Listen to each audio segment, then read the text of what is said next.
Welcome to The Choice to Grow. I'm Scott Schwenk. Through these dialogues, we'll explore fresh perspectives and discover practical tools for navigating a thriving life that adds value wherever we are. I'll introduce you to innovators and creators from across our world who embody what it means to cultivate growing as a way of life. Let's prepare together. Take a deep breath in. Hold the breath briefly as you soften your shoulders and soften the soles of your feet and palms of your hands. Then exhale like you're releasing tension and setting down a heavy burden from every cell. Now let's dive in. Welcome everybody. Welcome back to The Choice to Grow. I have a very special guest that I'm delighted to share with you. Jamie Clements is the founder of The Breath Space and host of the Human Nature podcast. I love that name. Recognized as a leading voice in the well-being space and an expert breathwork facilitator. His work explores the intersection of breath, consciousness, and human potential, drawing from Zen philosophy, non-dual approaches, modern neuroscience, and psychology to guide people towards deeper awareness and transformation. Jamie's worked with top entrepreneurs, politicians, athletes, and global brands, sharing the life-changing potential of breathwork and altered states of consciousness. His approach is rooted in both scientific research and ancient wisdom, offering a unique blend of practical tools and profound insight. After experiencing firsthand the profound impact of breathwork, Jamie is deeply passionate about helping others to unlock its power.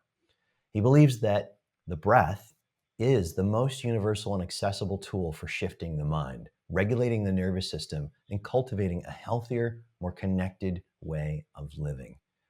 I came across Jamie in the last few weeks on Instagram.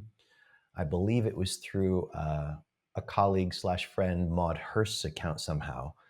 And I listened to a couple of Jamie's reels and I knew right away, just like I did, and I told you all with James Gill out of Australia, there's a sound in the voice. There's something we can hear in somebody's voice with the right awareness and attunement that tells us if they're living what they're teaching.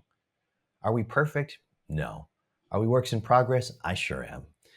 So without further ado, I want to invite you to make space, take a couple of fresh, deep breaths for this conversation with Jamie. Jamie, I'm delighted to be here with you. Thank you for accepting the invitation. One of the things I'll say off the top is it's lovely to be able to meet with people who are doing similar things in a collaborative space. Like, there's no concern that there's not enough people. There's plenty of people. There's plenty of people. And I really feel like the future is collaborative. Absolutely. Yeah. And thank you so much, Scott, for inviting me on. And yeah, it's a pleasure to be here. And always interesting. I was actually going to ask you, I'm glad I saved it, where the invitation came from and kind of how you came across my work. And yeah, Maud is a wonderful human being and a wonderful teacher. And yeah, I've been fortunate to work alongside her a few times now. So yeah, that's really lovely to hear. And I couldn't agree more. It's something that I have explored and grappled with over the past 6 years of my career in this space, of this notion of, this notion of competition and I guess within that kind of undercurrents of scarcity where we go, oh, I don't want to speak to that person because they do the same thing as me. And I don't want to speak to that person. I don't want to work with that person. It's something that I feel fortunate in, London where I am and in the UK, within the space, the majority of people that I have come into contact share this energy of collaboration and this genuine sense that there is not only enough to go around, but also that even if we were to be delivering the same kind of session, that it would land and be received completely differently by virtue of us being unique and distinct individuals. And I mentor a very small handful of sort of new and emerging breathwork facilitators, and they go, I need to find my niche. And I go, I firmly believe, and it's a bit of a cliche, but I think it's a cliche because it's accurate, that you are the niche when it comes to this kind of purpose-led teaching and educating and facilitation. It's, people resonate with you because you're you. And that is a beautiful thing and a powerful thing. And it really allows us to collaborate in a unique and special way with people that resonate with us. I would wholeheartedly agree, and I've got goosebumps. It's an interesting thing. I've also trained healers over the years. I've gone in and out of that space, more so in the front end of I think it was 22 or 23 years ago that I was reintroduced to breathwork by David Elliot, who I hope to have on the show later in the year, and mentored very, very closely with him, apprenticed to him, managed his book tour, the first book he dropped, and really sat in all the seats, selling his oils to work with people on the body during the breath, learning to facilitate his healer trainings down to word for word. And we saw so many people come through the trainings. The way he's worked it, there's 5 levels of training. There's a beautiful word in Sanskrit, adhikara, Adhikara.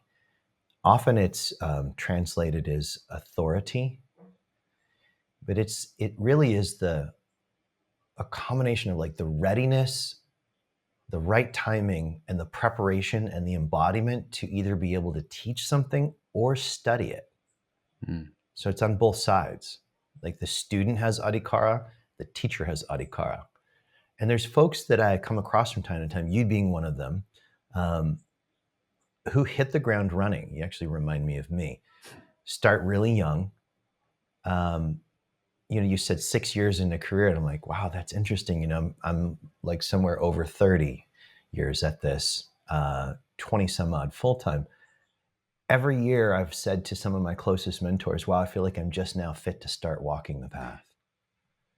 So it's an interesting thing that we can have these capacities that are innate somehow, like a calling, right? And I'm curious to find out more about your growing up and your childhood and your awareness of any of this around you.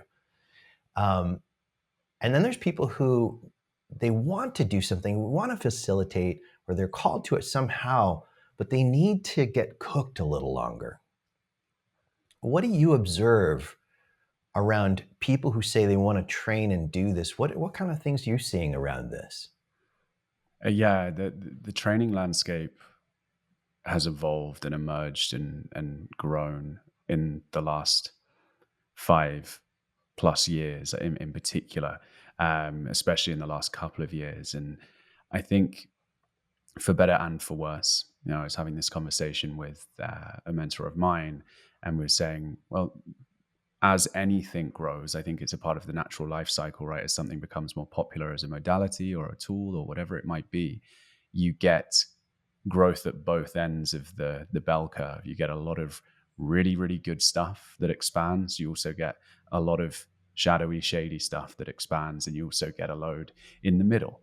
And I think that's natural and inevitable and sort of innately human with the growth of anything.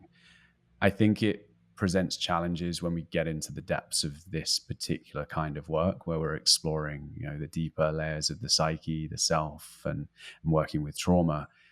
It becomes problematic, and there's the increase for risk rises, or the potential, the scope for risk rises, because the more we understand about this work, the more we understand its power.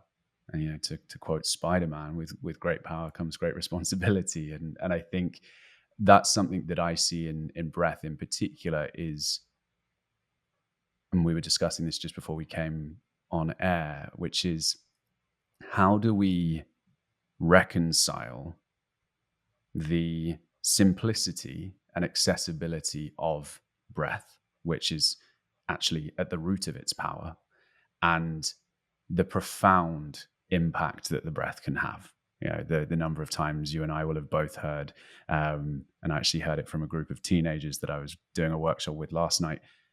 It's just breathing. Sure, why do I need to be taught how to breathe? What could breathing possibly do for me? Everything that we've heard for many, many years, and continue to hear. And then also reading research papers, sitting in ceremony, having personal experiences where we are expanded and exposed to these deeply mystical, spiritual, powerful, transformational experiences. How does that add up? And I think that for me is at the root of some of the challenges in the industry right now around training and ethics, which is I could tell the listeners right now how to explain in 30 seconds how to do conscious connected breathing. You can Yeah, explain the technique in 30 seconds if easily. you're being efficient. That doesn't mean you're equipped to facilitate. And I think that's where the lines are blurring, because we're going, oh, this is so wonderfully simple. How wonderful.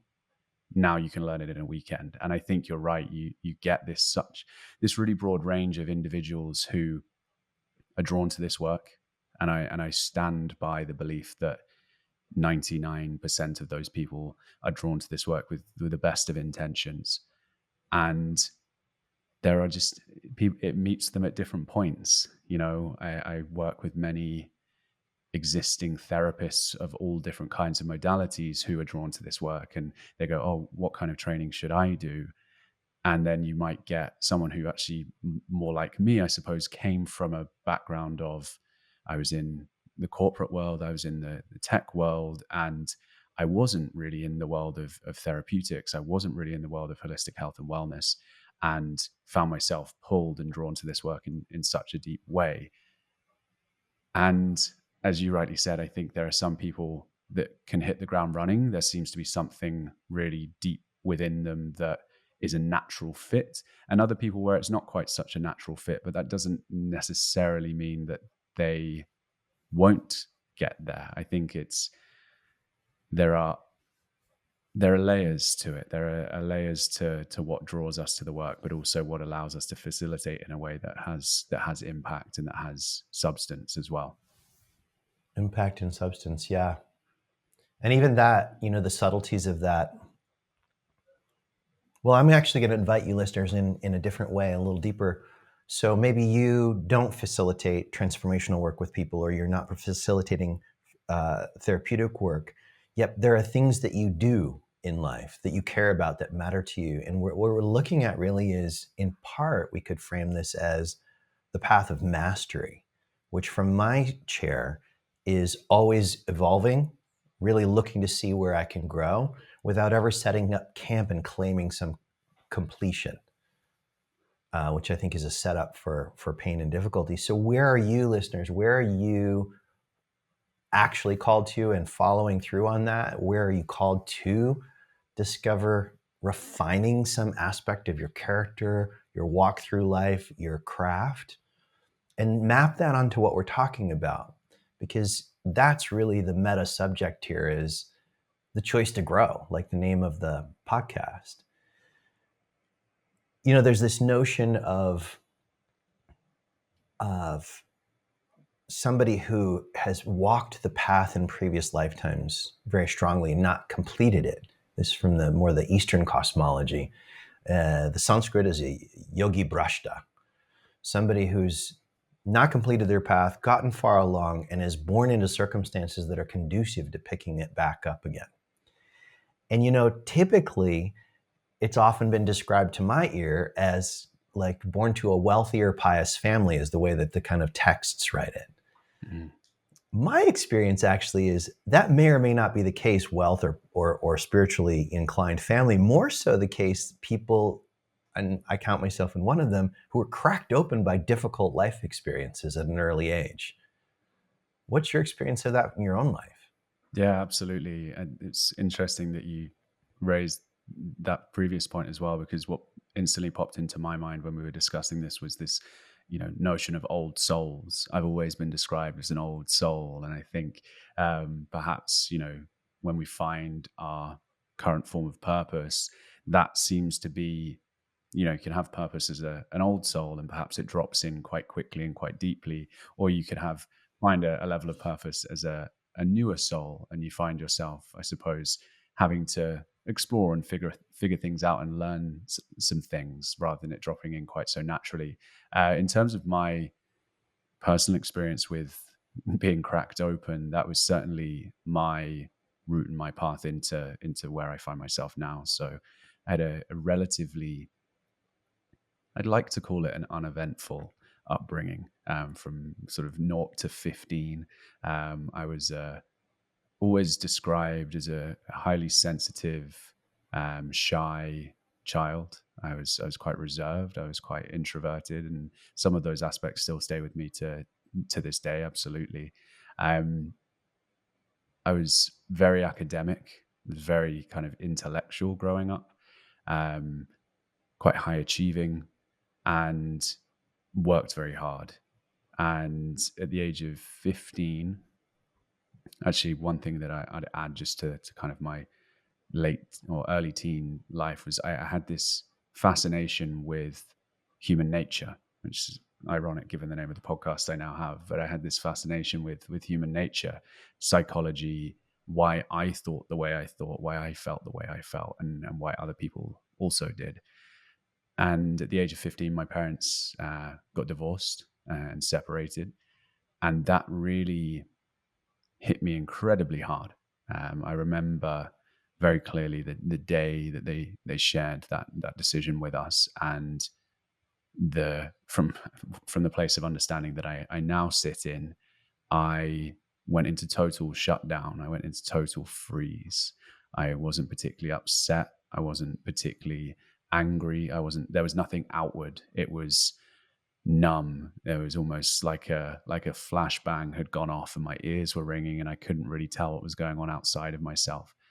And I think that persisted as, to an extent, my default state for the best part of 8 or 9 years. Wow. Obviously came in and out of those places, but I think that was often where I returned to. There was a real heightened sensitivity, to stress and strain that manifested in that sort of dissociative shutdown.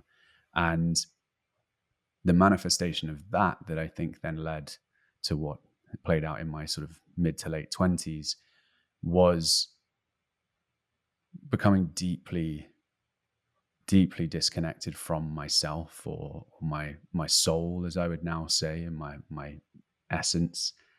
And through that process, this, I suppose, one of the core symptoms of that for me was this deep desire to fit in and be accepted.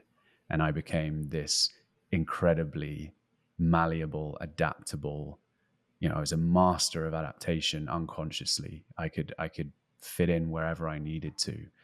That took me further and further away from myself, and also then started manifesting in experiences of anxiety, experiences of panic attacks, experiences of what I would later come to call depression. But ultimately for me, just absolute removal from myself, disconnection from myself. And those were the symptoms of that. And that led me into jobs that I never should have ended up in. It led me into, places and spaces that I was able to function in. My life from 15 to 23, 24 was, by all external measures, relatively successful, relatively high achieving. But where I was heading, I was way off course. And those symptoms, I always view them as they were trying to push me back on track. But I had my fingers in my ears and I wasn't too good at listening.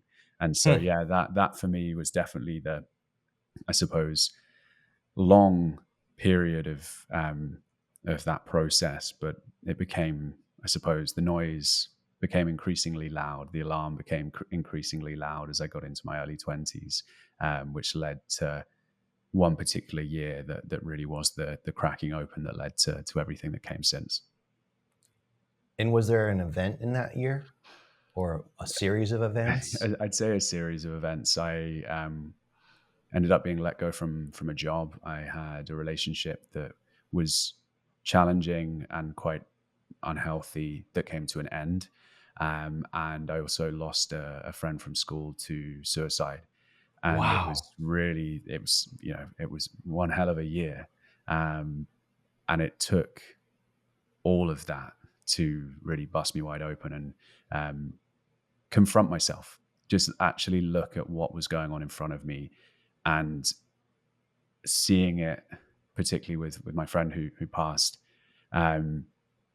I would never have said that I was suicidal, but I certainly experienced suicidal ideation. I have considered in my past what it would be like to not be here just because the pain is so intense. Never serious considerations, but just kind of, oh my God, this is all getting a little much. Can we pull the ripcord? Which I view as a sort of form of, it's, you don't want to die, but you want this version of you to die. It's an That's ego. right. It's an ego death of Something sorts. does need to die, Yeah, and I but think it's not the body. exactly. And I wonder. I mean, I don't want to kind of sidetrack the conversation entirely, but it's a conversation I was having quite recently around the male, young male suicide epidemic that we're facing, and how many of these young men that we're unfortunately losing to suicide are experiencing this form of needing a part of them to die, but confusing that with literal death. It's more of a metaphorical death that they're seeking, but they're not, they don't know that. And so, of course, when you're in that depth of pain, I think it seems like a feasible option when the pain is that intense.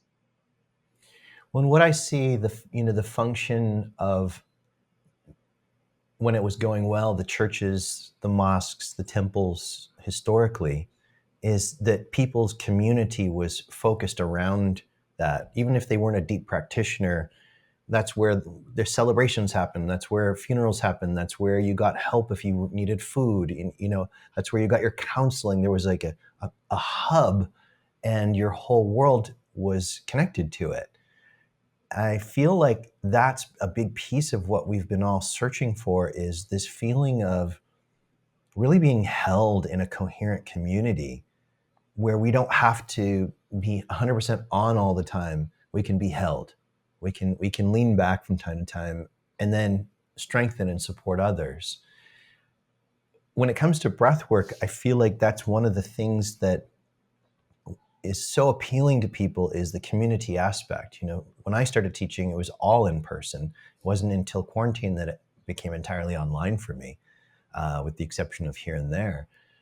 But that community function, oh, I'm not crazy. There's other people who want to grow like I want to grow, or who've been through what I've been through and come through certain really important spaces. In my experience with the breath, and really this comes back to my very first session with David Elliot privately on the table, I remember really not knowing what to expect. I remember my business coach at the time sent me to him rather forcefully, saying, it's time for you. You need to take the next step, and you got to go see this guy. I don't tell people about him. He told me very little about what was going to happen. And that's probably good, because he could tell right away I was in my intellect. Mm. Once the breath started ripping through me, and it really was like ripping through me, whole body was vibrating. My hands turned into lobster claws. My arms pulled in. I thought my wrists, literally, I'm not kidding, were going to snap off the way that the tightening was happening. And at the time, I was doing body work as my main way of making a living. I was like, oh my goodness, how am I going to work? And then I checked in. I was like, man, though, but this energy feels so good. I'll figure something else out. And it was a lot of those moments in that session and other of the many deep sessions of hitting some point where it was intense, and then being faced with surrender or suffer more. Surrender or suffer more. That's part of it. The other part of it is the current, the energy current that was undeniable, was the most real thing I had encountered in my whole life, that energy current. And I could tell it didn't belong to David. It didn't belong to any one person.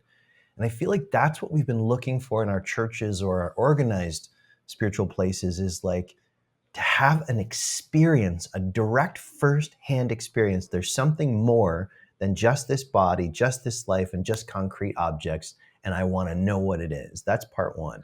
And then part two is the ability to integrate that, be supported to make skillful meaning of it, so that I don't just become kind of like a drug addict, just trying to get high off of the breath and not really transforming the inner obstacle. So I said a bunch of words there. I'm curious where that leaves you.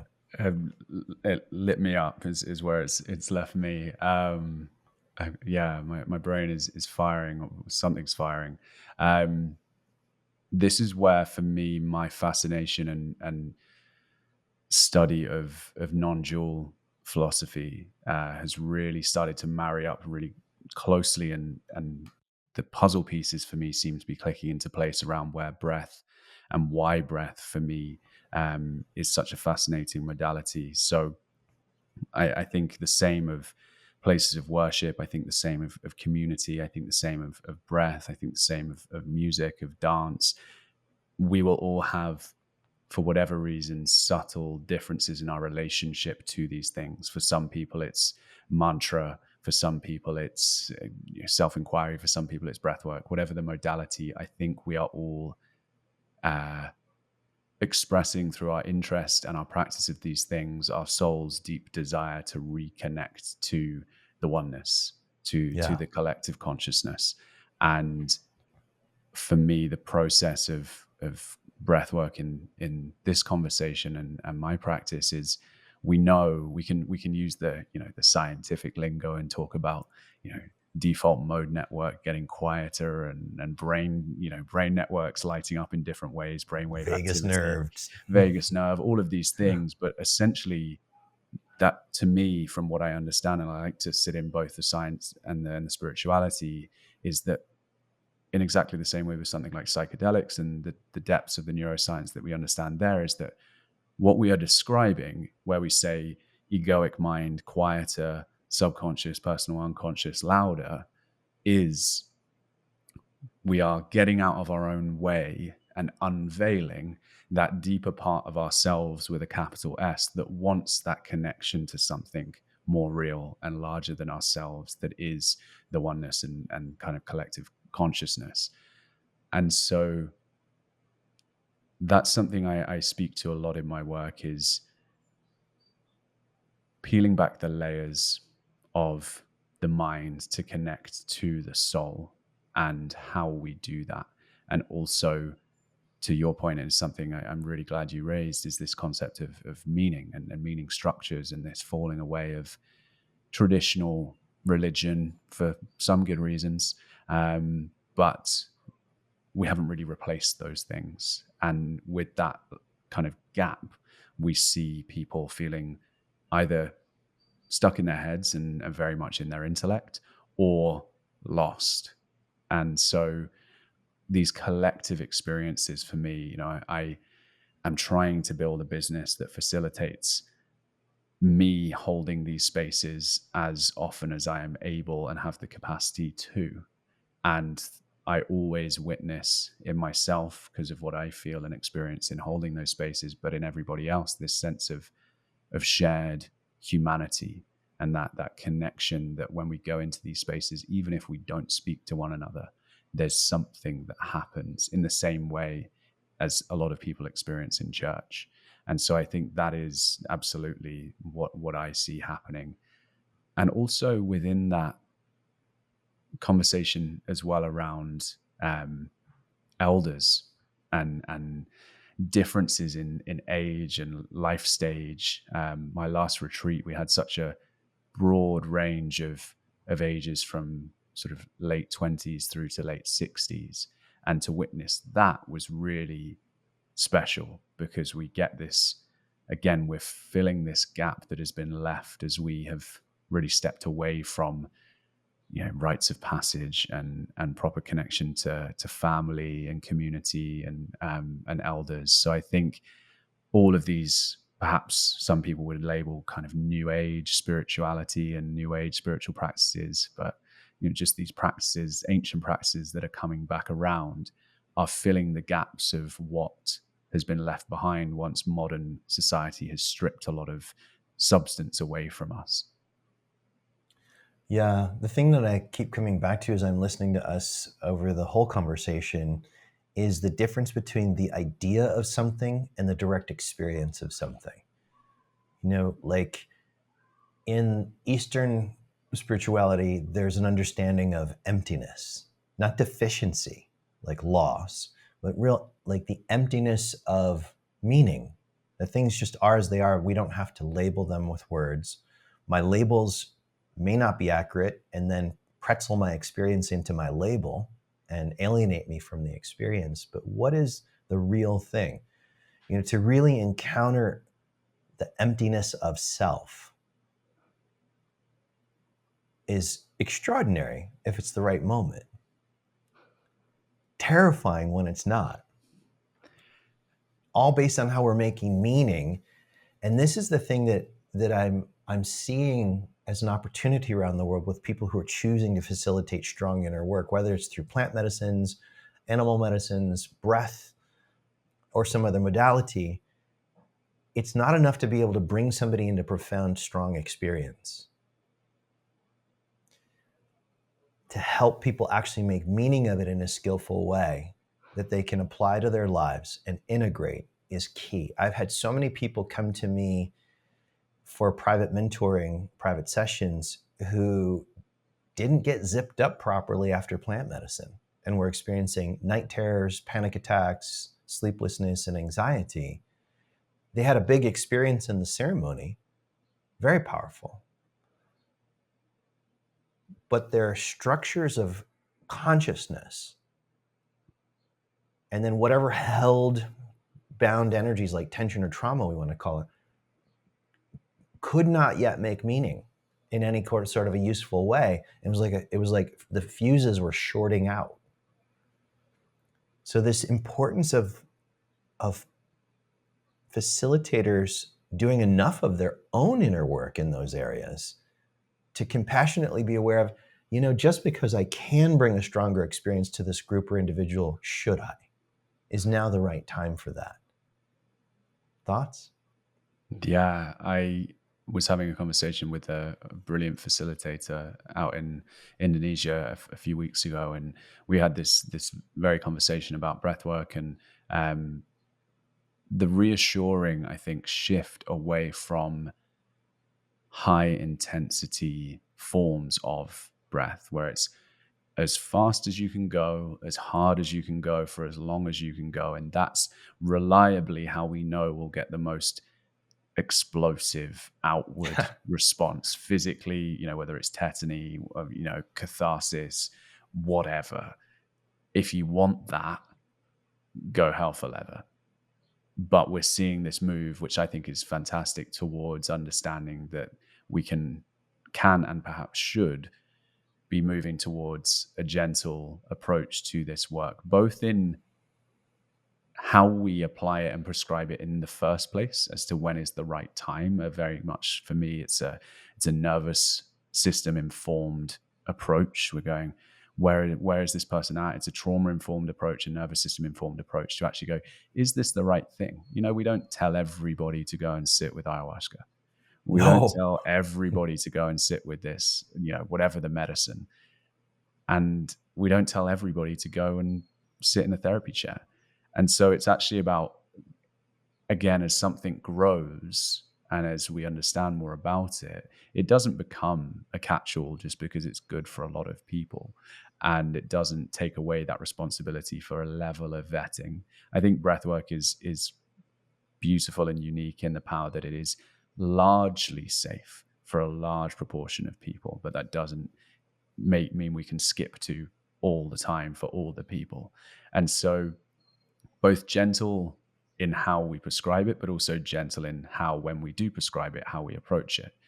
And people will often ask me, oh, I did this session and we were going faster and harder and we actually went for longer. And I went, okay. And how did that go for you? And they, well, I felt this like this huge energy surge and I cried a lot.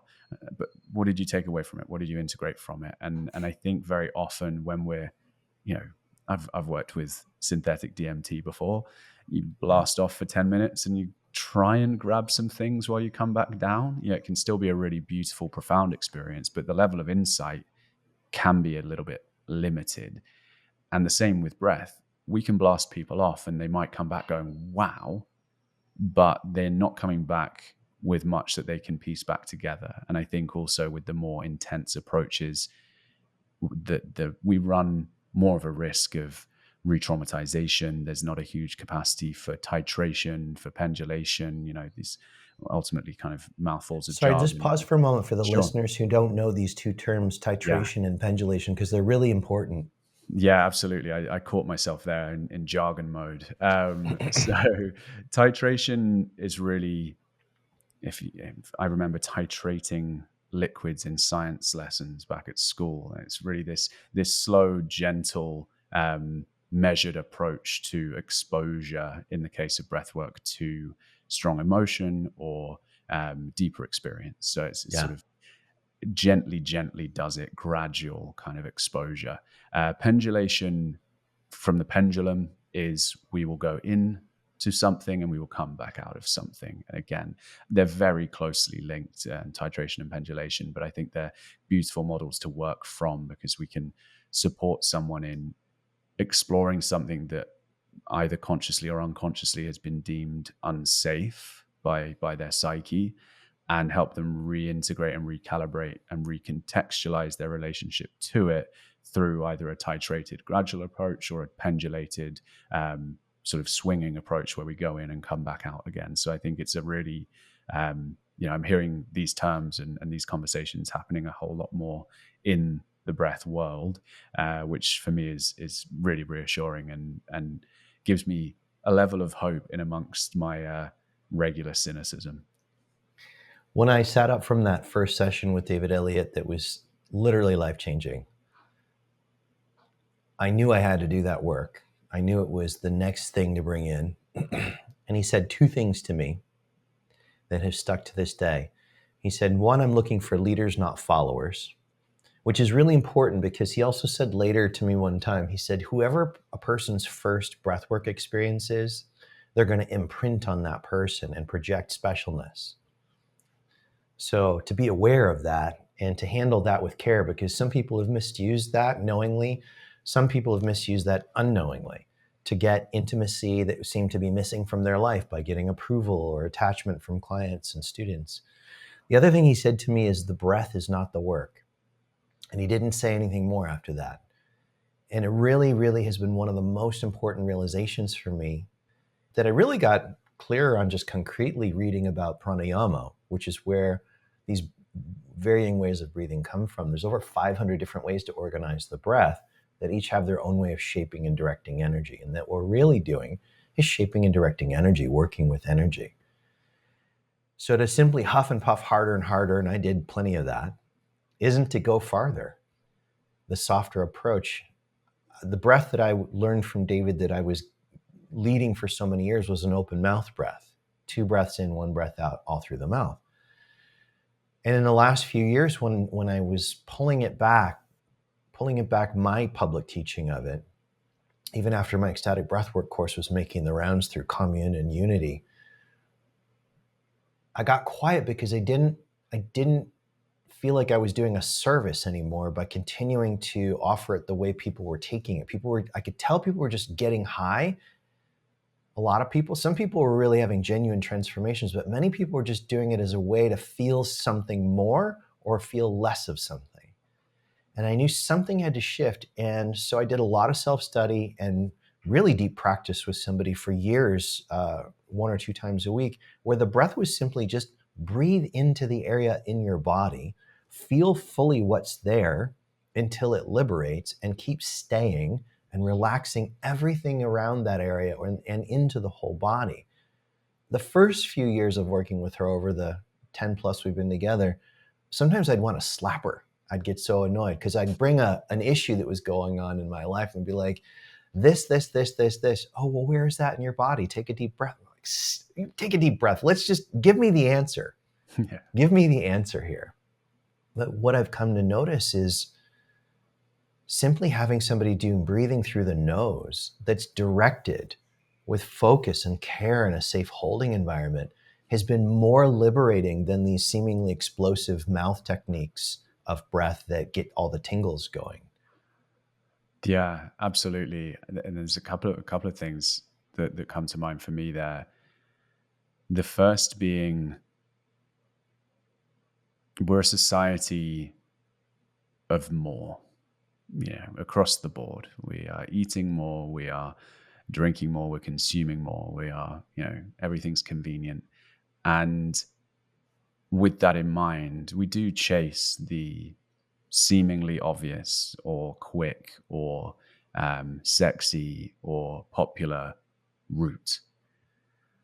My first experience of any kind of breathing practice was an open mouth, high ventilation breathwork practice. And I was like, holy shit, that felt great. And it led me on a path that I'm very, very grateful that it did. However, I don't recommend to the majority of people I work with that they start there, because either it becomes an escape, either it becomes a high, either it becomes, a quest to fix or a quest for a quick fix. And that's not sustainable. That doesn't have legs, that doesn't have longevity.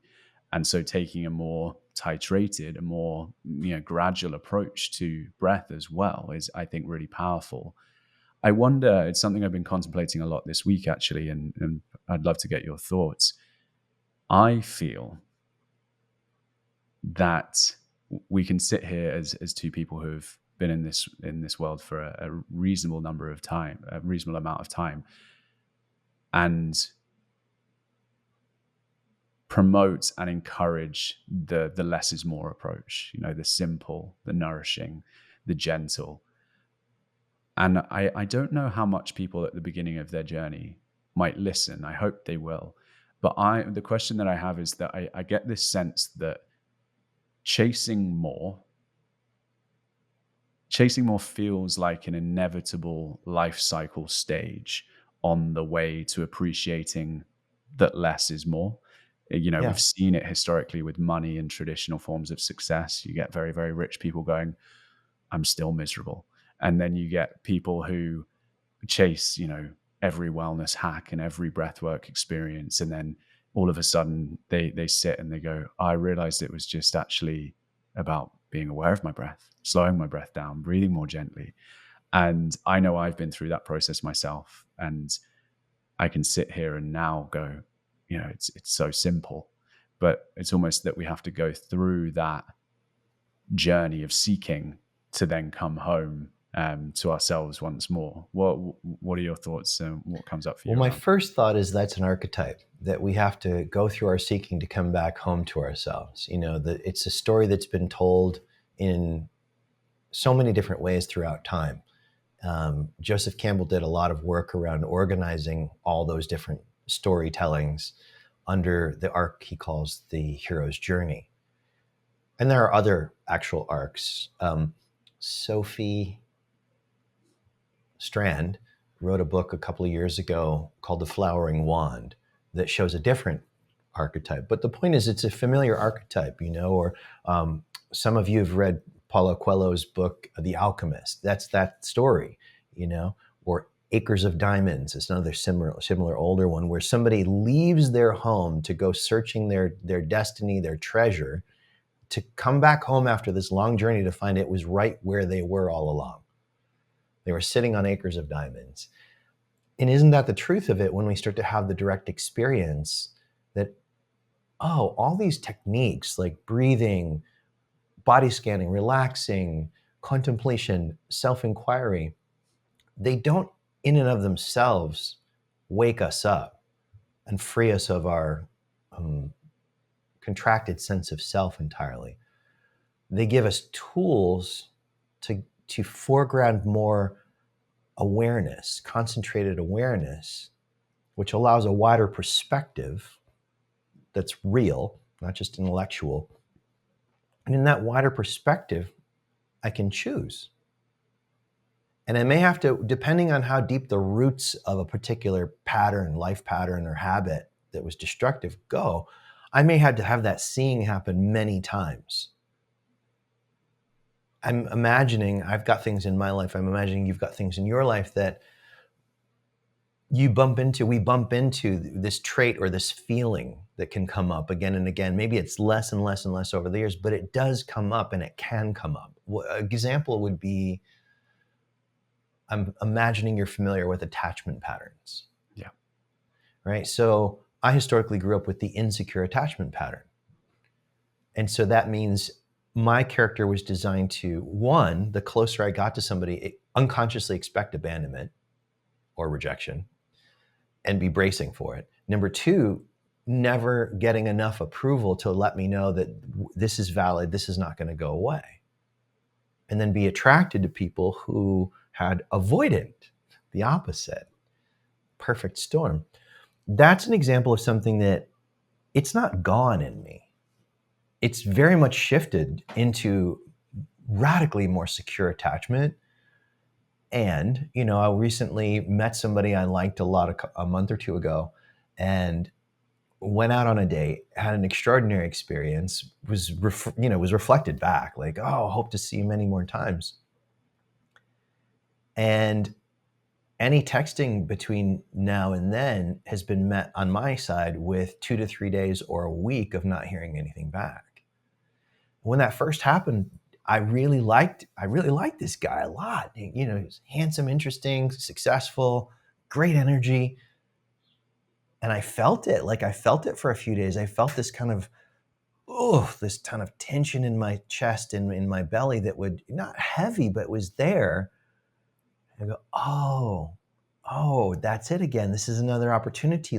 I've outsourced my value to a degree to what this person does or does not do.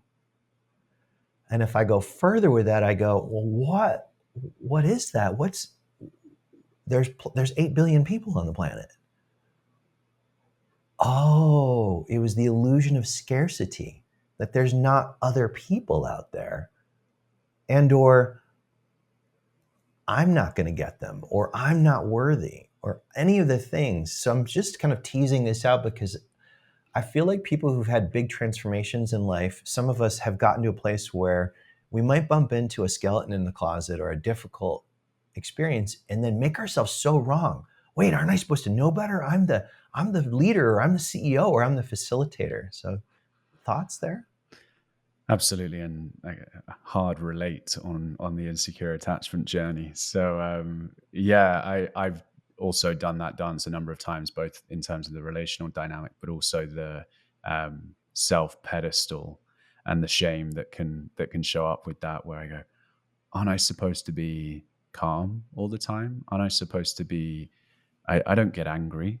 I don't lose my cool, and these small moments of being ultimately completely human that we start to shame ourselves for. And I think I've been reading a book. I was initially reading a book from Bill Plotkin, and then that led me to a brilliant book from the 90s called Care for the Soul by Thomas More. And so good. Brilliant. And there was a quote from him that I'm not going to get bang on, but it was essentially to this effect of, modern psychotherapy seems to create this tantalizing final form that we should be striving for, and we shame ourselves for anything that doesn't match up to that.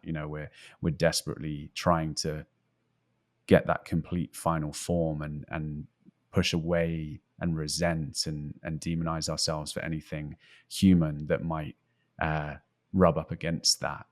And he gave an example, actually relevant example to what we're discussing here, of a woman who was blighted by codependency in relationships, and she desperately wanted to let go of this dependency and she was striving for independence, thinking that was the goal. And it's the pendulum swing. You end up the other way inclined. You end up the hyper independent avoidant type. And actually there are lots of wonderful, beautiful things within dependency. As an example, it's like, in a relationship, you want to have to rely on somebody, you want to care about somebody, you want to be thought of by somebody. There are aspects, light and dark of that kind of feeling.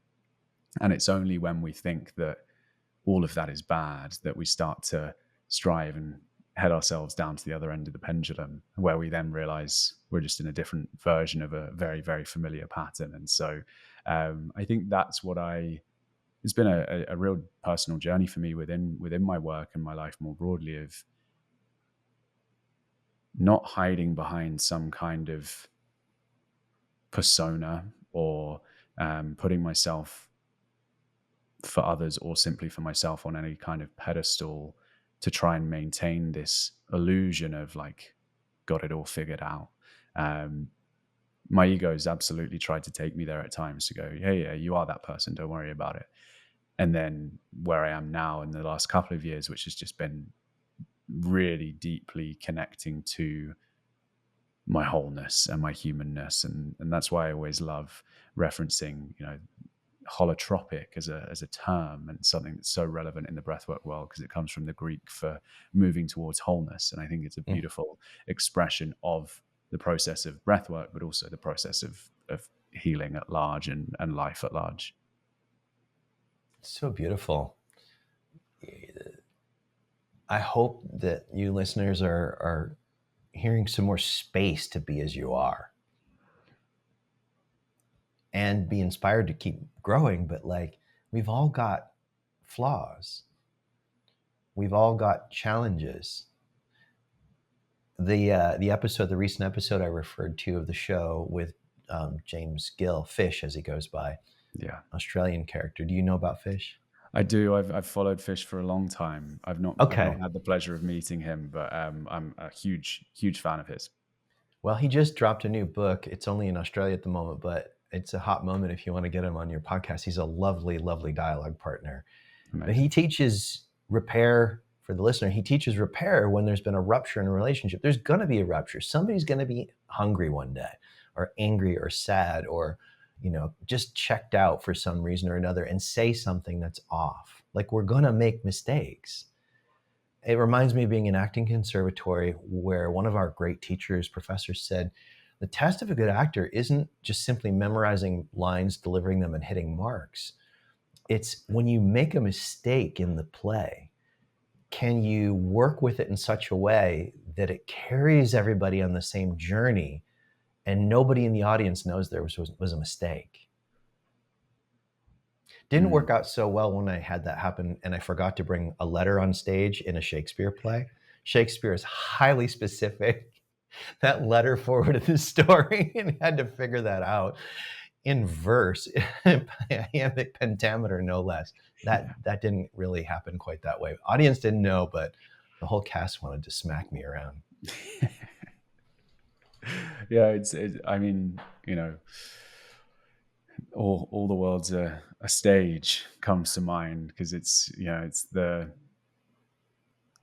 transferable understanding of that, to say there will be moments where you fuck up and you forget to bring the letter on stage and people are going to be mad, and actually you'll have made a mistake. But even in those moments, that's very human.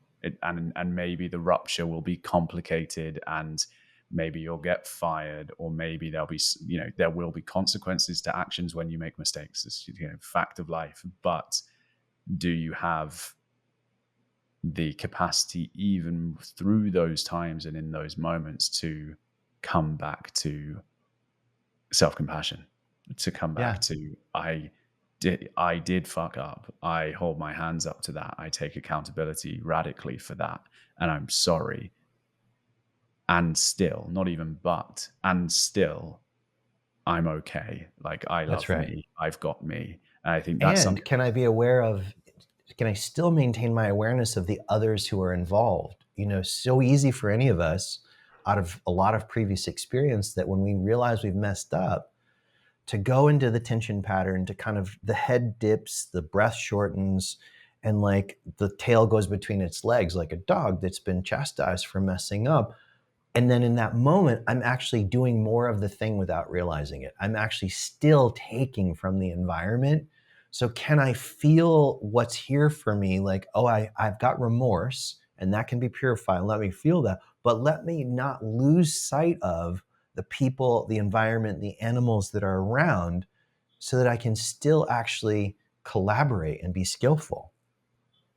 Exactly that. I think it's one of the hardest things to do, right? Is in those moments where those old wounds, those old patterns are getting prodded, those complexes are getting brought to the surface. And that's, to come back to your point earlier and what David Elliot said around, the breath is not the work. That's the work. It's in the moment where it's out of your control, where you have done something that you didn't mean to, that wasn't intentional, that's upset somebody, that's upset yourself, whatever it might be, are you responding differently? Can you hold yourself differently? Can you acknowledge and respect and respond from a place of accountability and understanding the impact that you may have had, whilst also being able to hold yourself through that? And I think those are the moments that excite me in my life, where I'm like, hey, I wouldn't have reacted or responded like that 6 months ago, a year ago, 3 years ago. And that is the good stuff. That's the gold for me of going, I've actually, integrated something beyond simply intellectualizing it. There is a term in Sanskrit, Ugra, and it refers to, in certain forms of Tantra, you do practices with a deity, a field of consciousness that can be depicted in a human-like form, maybe multiple arms, carrying different things, or in a geometric form. Like if you're on the video, there's a big geometric form behind my head that holds a lot of energy.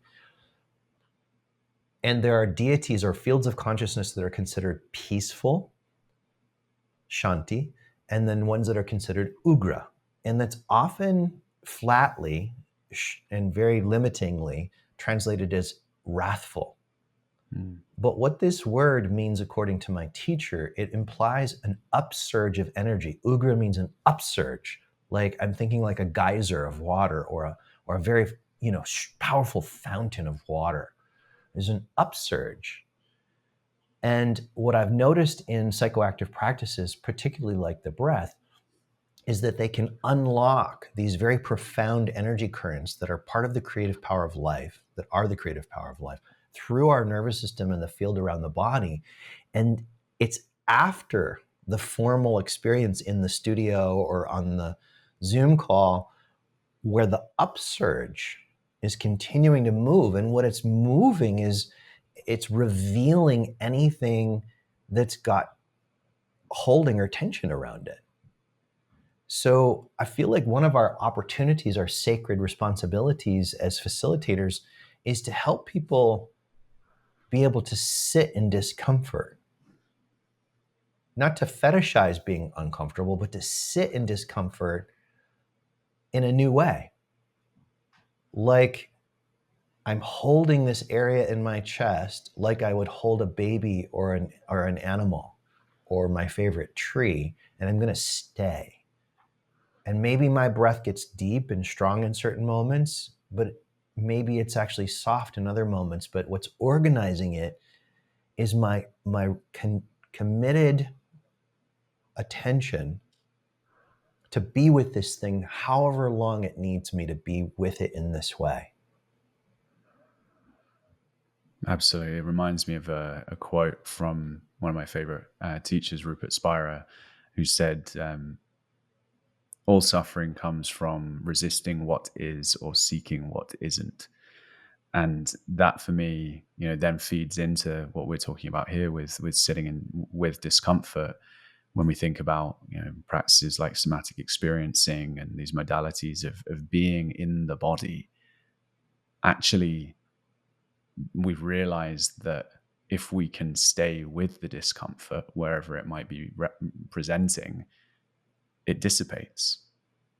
Whereas when we try and run from it or distract from it or push it down, it amplifies, which feels paradoxical and feels like a strange concept. But again, through the direct experience of it, we realize actually when we can stay with it, it begins to dissipate. And it, the shadow of the monster that we saw, actually as a strange goat that's actually just got the light hitting it the wrong way, and it wasn't so scary after all. And so I think it's that kind of, I've never used the goat before as a metaphor for this, but I think that is, and I see that in my spaces when we work with the breath at a deeper level. We spend the first good portion of the first period with this concept of resourcing and going, okay, things might get rocky, things might get interesting as we go through this, and that's what we're choosing to be here for. But here's where you can go and what you can do when it does, and to stay in that, to actually be with that in a way that is then something that can be integrated, something that can be brought back, and we can take the charge out of it and really bring it back in a way that is meaningful to us. One of my favorite simple things that I teach at the beginning of the sessions and encourage people whenever they need it is to make small micro movements, pressing anything that's touching a surface into that surface, and to literally feel that sensation. Like, if my feet are on the floor, which they are right now, I'm making these small movements, just pressing my feet into the floor, my seat in cushion, or my butt into the seat. There's something about the simplicity of that then they can do in the car, they can do it on the bus, they can do it walking. Like, I feel like, I'm curious what you're noticing about this. I feel like there's been more trauma presenting in the last 5 years than exponentially more than ever before. Yeah, I would absolutely agree. And I think there have been a few different reasons in my mind for that. I feel for one, kind of, let's call it, the broader mental health conversation has done a lot of work on that front to normalize the conversations around trauma, to encourage the exploration of it. And yeah, really just to shine a light on the fact that we've all got our stuff and it's okay to talk about it. And it's also possible to work with it and work through it, rather than probably what my parents' generation and their parents' generation did, which was sort of stiff upper lip Britishness. We go, well, that happened. So I think that's being less in that space of simply just, acceptance is a powerful thing, of course, but knowing that if we are being negatively impacted by something that's happened in our lives, there are ways to work with that and work through that. And so I think the conversation and the destigmatizing of the conversation is really probably the leader in as why we've seen that. I also think, the COVID period, 2020, sent a lot of people into a spiral around their mortality, because it was, faced probably for the first time that I can ever remember with this notion of, there are a lot of people dying and it's mysterious and we don't know what to do and you might die, so be careful and stay inside. We're confronted with death, in a huge way that makes us think about, okay, what does it mean to live? And so I think that's a big factor also.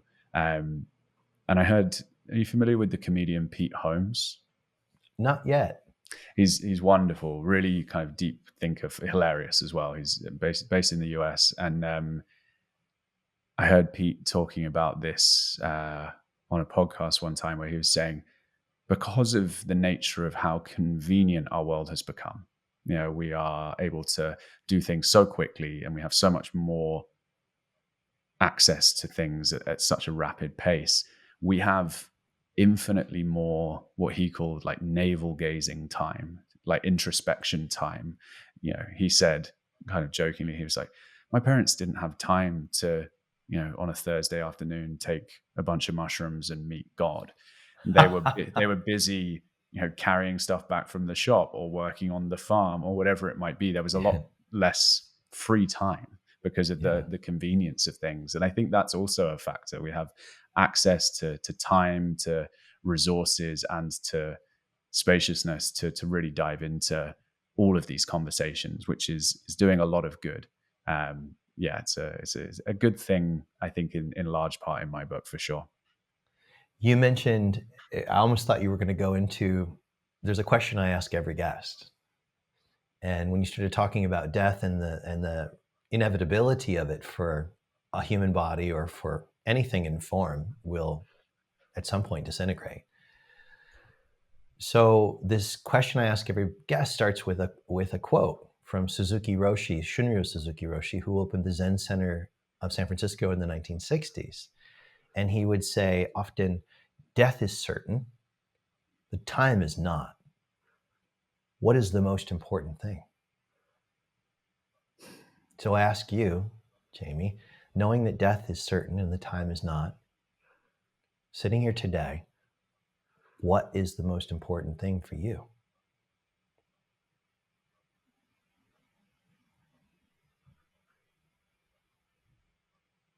The one word answer that's just glaringly loud in my mind is love in all its forms. You know, my mind, when I contemplate that question, instantly goes to family, to friends, to strangers as well. You know, just being in that space of, you know, seeing everyone as we see ourselves and extending that you know, unconditional love as best we can. That is what is important as the singular answer for me. The more intellectually led answer, and if I were to lean into that a little more, my intention is to live an interesting and fulfilling life, and my mission is to have meaningful impact. And I think those two for me that's what's important. I want to have impact, so I want to be able to support people, whilst also on a personal level living an interesting and fulfilling life. When you know you've made the impact, when you know that that's just already ongoing and seems real for you, that the circumstances of life are meaningful, then what? What do you notice when that's already so? That it's time for me to recalibrate my relationship with the part of me that still will never be satisfied. There's a part of me I know that drives me to do a lot of good, but also drives me in other ways, that is still wanting to, that still believes that the sky is the limit, both in terms of what the impact could be, but also where I could find myself. And so I've really, I was writing about that this week in terms of my relationship with ambition, because I think that's probably at the core of what I'm talking about. And I genuinely have, probably in the last 6 months, felt such a significant shift in how I relate to ambition. I went through a phase last year of what felt like losing my ambition. I was healing. I was going through some personal work, and I felt like I lost touch with my ambition. And I started to think, hey, this is good, right? Because ambition is often driven by lack, and maybe I've just healed my relationship with those parts of me that feel like they have something to prove, and that are feeling that scarcity and desperately just wanting to be seen as good enough. I was like, maybe ambition just disappears. Maybe that's the way things go. And now I sit here going, I think that's part of the journey with ambition. But what I feel now is less that I have something to prove and more that I have something to say, and that I have something to contribute. And it's driven by love and service at its core, rather than lack and hustle and, you know, that burning desire to prove something. And from this place that I find myself in now, where it does feel very rooted and rooted in that love and in that service, having had a level of impact and living life in what feels like a very meaningful way, I, to an extent, let the current carry me, because I'm okay with the course that I'm on. I go, cool, more of the same, please. Mm-hmm. Whilst also understanding that you have to keep an eye on the direction to make sure that you're not going to accidentally crash into something. I kind of, this dual kind of relationship between surrender and just letting go, but also being an active participant in that flow. Well, let's practicalize it. Both of us make our livelihood. I'm assuming the majority or maybe all of it for you comes from your work. Mine is that way. It's an interesting intersection, you know, like in the forest yogini tradition, or even the householder teachers, especially the females, they might have had one or two students in an entire lifetime that they passed their awakened awareness and knowledge onto. And their own families may have known nothing about that they were a teacher. They just carried on the responsibilities because they weren't monetizing their work. They required an exchange, whether that was a big accomplishment on the, you know, or a big sort of labor on the part of the student, or a giving of one's wealth in some way, but they required that, but they weren't necessarily doing it for their own survival. And so, we've got this intersection, as you said, of surrender and participation. And I see that every day when I get up to check certain things, check my, work emails, check the analytics on the podcast, check how things are performing on Instagram, how are the ads going and things like this. And it's a constant teacher for me of, am I doing this thing? Am I making this course or making this offer because it's clear to offer it? Or I'm trying to push the river and get something from an undiagnosed place of lack. And to manage that as people who are in the wellness space, monetizing that for a livelihood, I think it's such an important and valuable place for contemplation and self-inquiry. Absolutely. And our capacity for self-deception is boundless. Bonkers. We are masters of it. And so that's something I always keep with me is at the moment, I feel really very closely tuned into my gut, my intuition. I feel I know, I really know like where this is coming from and where certain things are coming from, whilst also approaching all of it with a level of self-skepticism to go, are you sure? Like, where could this thing be coming from, that place of scarcity and lack? Where could it be coming from ego? Where could it be coming from needing to prove something? And I think also to bring it back to our conversation about being human and being whole, knowing that there are probably certain aspects of my work that are maybe they come 80%, if we're going to put some numbers on it. Maybe they come 80% from pure abundance. And 20%, there's a little bit of ego going, hey, look at me. Like, look how impressive I am. Look how, all of these things, the mind, by virtue of being finite and egoic in part, has that built into it, that sort of self-interest that's there. It helps us survive. And I think I always get into interesting conversations about language when we start talking about killing the ego. Because it's like, ooh, yeah, it's not going anywhere. It's not going anywhere. And so also, I think, who's going to feed you when you don't have an ego that knows where to put the fork when it's time to eat? Exactly. I'm sure we could all float around in white robes and love each other and sing Kumbaya. There's the cliches as old as time, but that doesn't fly when you have to survive. That you've still got to chop wood, carry water, or when you've got kids in the house, for example. Exactly. People who had all this space to study and self-study and growth and that, and then meet somebody and it's the right person, and then children come into the mix, particularly when it's young children. What I observe in friends and clients, it's like you literally are just surviving. Yeah. And finding out what we've learned that we can do on the fly. Yeah. And that comes back to your point right back at the beginning about the road to mastery, right? It's like, how is it embedded into your makeup at this point? Have you done the reps? Have you, put in the work? Do you have the foundations to support yourself through that survival? Or does everything fall apart because the foundations are flimsy? And only we can know that, and only we can know, what are we doing when nobody's watching? What are the habits that we fall to, and the systems that we fall to, and the routines that we fall to when there's no one to impress, when there's no video evidence, when it's not on an Instagram story? Are you still on your mat, on your cushion? Are you still communicating? Is there integrity? Is there coherence? Is there, all of these things? And I feel like that's, for me, I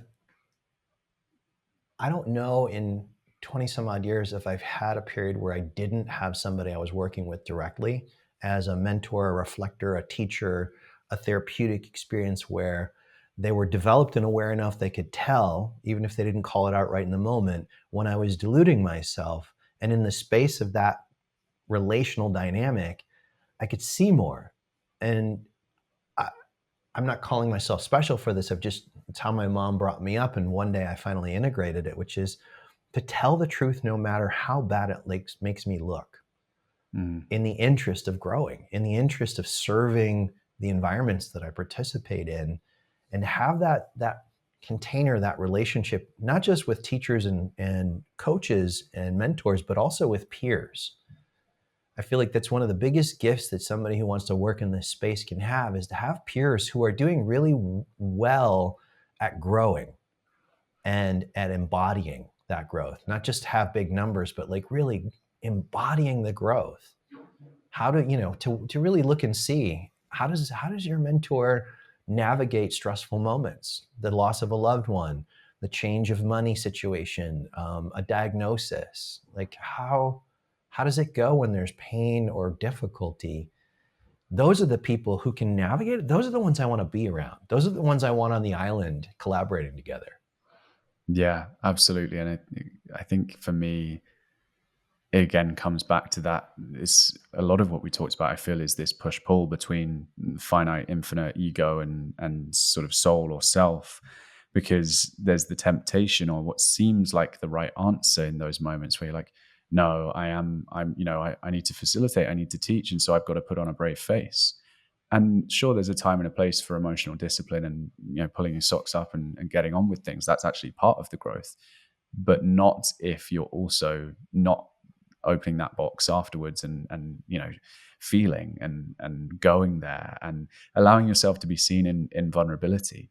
I think that for me is that kind of difficult place to be, where you do sometimes just have to get on with things, but it's a very fine line there between doing that and then pushing stuff down and not addressing it. Well, there's the power of being raw and real, and then there's a place where it can diverge into getting the audience or students to be worried about oneself. And maybe that's some of the actor's preparation I got. Maybe it's the time in the ashram and being, put up to speak a lot, and learning to feel the feelings publicly, not push them, not suppress them, but also to communicate, you don't need to take care of me. I'm available to be supported, but I'm not asking you to worry about me or care about me. And to really make it more available, especially I think among men, that raw and real is where the power is. Not just spraying the walls with emotion. That's just an outburst. But really being raw and real, like, hey, this is where my growing edge is.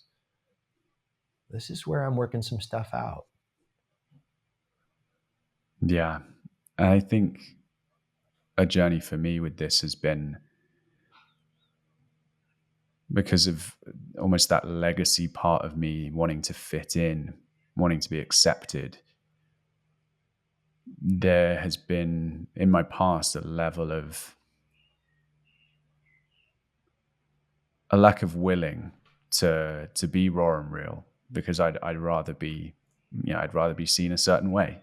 I'd rather keep a level of the mask on, even if it's quite a nice mask, even if it's a pretty accepted mask and an intentional mask. But actually, the journey beyond that is going. Some people might not like the raw and real, and that's okay. And not only is that okay, but that's kind of good, because it's a vetting, it's a filtering process. It leads you closer to the people who really want to be there, the people who really feel seen and understood in what they, what you provide to them as a mirror to an extent. When I look at it in nature, in the biosphere, how intricately organized and interconnected everything is. The lions don't do the task of the sheep, and the baobab trees produce something entirely different than an oak tree. So there's all this uniqueness, but it's entirely collaborative to a much bigger picture. Like those oak trees need to be where they are doing what they're doing. And that may have something to do with how the water flows in the stream and this and that. And then the mountain's doing what it's doing. And the same thing I'd say, like people who come and go from my life, if I'm not personalizing it and making it all about me as though I'm the center of the universe, and just go, wait a minute, if I'm just an element of nature and I back up and look at the bigger picture of nature, how is this actually really perfect and on time? This person who's not a fit or this person who is a fit, as opposed to trying to, I used to want to make everybody like me. That was about me, not for them. Yeah. And when it gets to flip and go, you know what? How can I be more great with everybody without trying to make everybody my friend? Just be great with people, whether I prefer them or don't prefer them. Yeah. Yeah, absolutely. I think that, sense of acceptance again, and to something you mentioned earlier, how we navigate the challenging times and how that changes as we grow.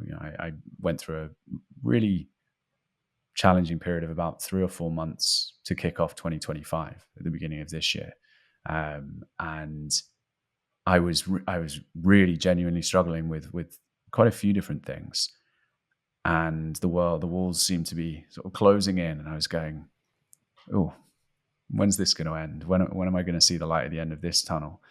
But even on the days where I felt like my entire world was crumbling, there was this little voice just going, you have been through this before. And not only that, you know that every single time you've been through a pretty nasty patch, it's given birth to something incredible out the other side.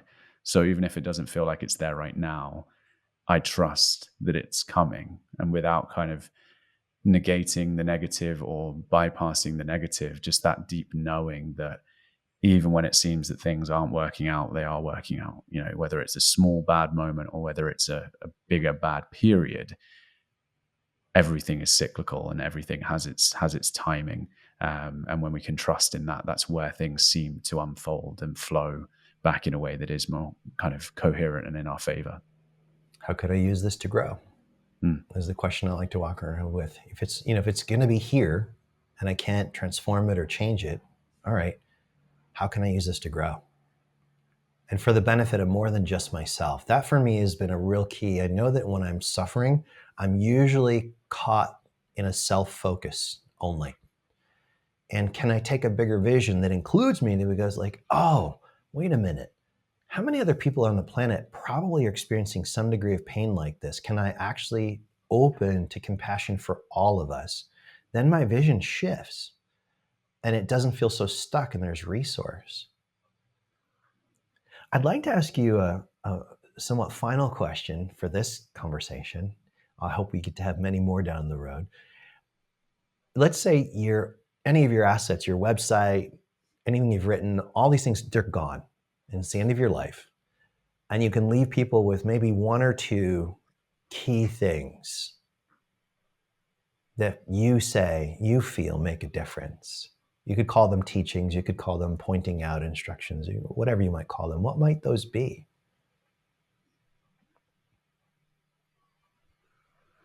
So I think there are two sort of teachings, I suppose, that stand out. One that is a quote of mine that I love to share, and then another is probably my favorite quote of all time. And the first, which is my one, which is rest will always feel like a risk to a nervous system that is used to chaos and a mind that believes its value is defined by what it achieves. And say that one more time. Sure. So this is really, I want to triple click into this. Rest will always feel like a risk to a nervous system that is used to chaos and a mind that believes its value is defined by what it achieves. So I suppose the sort of two poles of that for me are the familiarity of chaos when we're in that place of stress and intensity, where rest starts to feel unfamiliar and foreign and scary.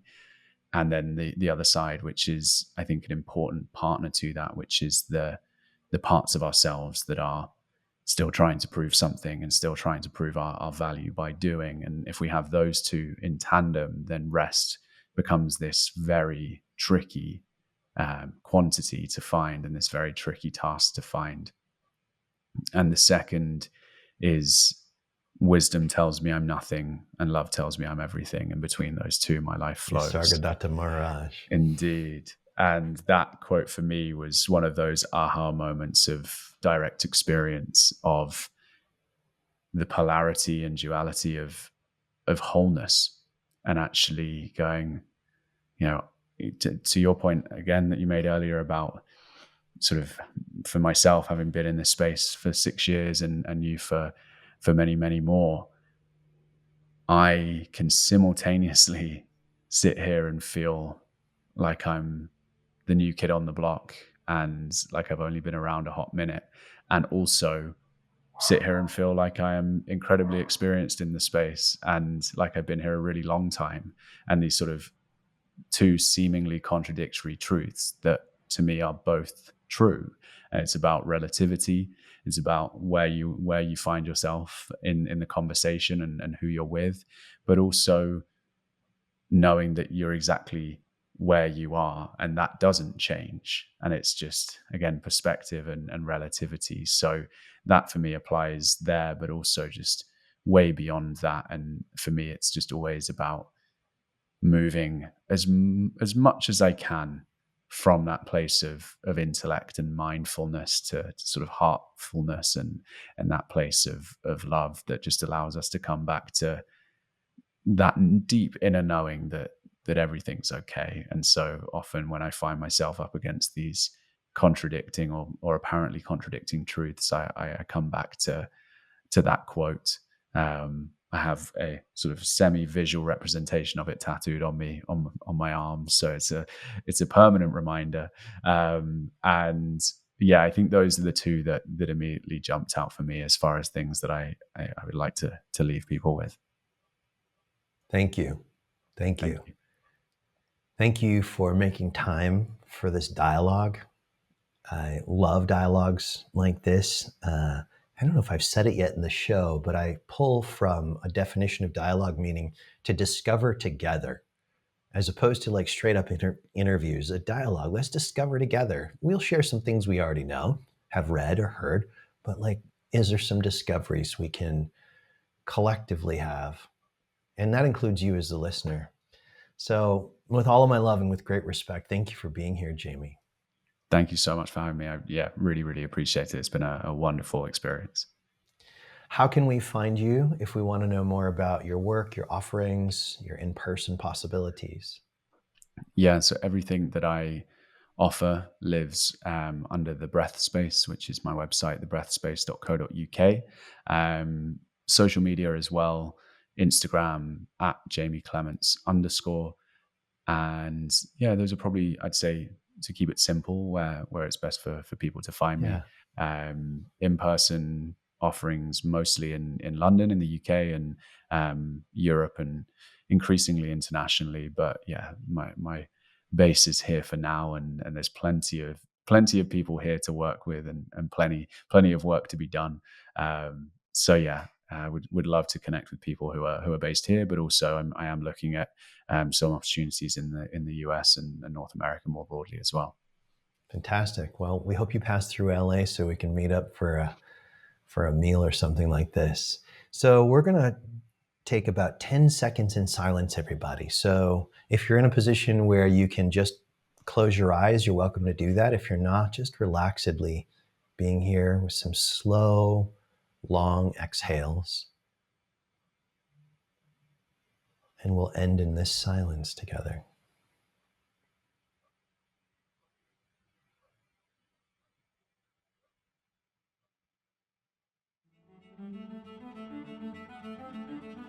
Loving the episode? Click to follow, like, and share it as widely as possible. Want to go deeper with the Choice to Grow? Explore the show notes. You'll find links there for going deeper with our guests, as well as how to work with me in the work of waking up, growing up, cleaning up, and showing up. Thanks for listening. Can't wait to join you in the next episode.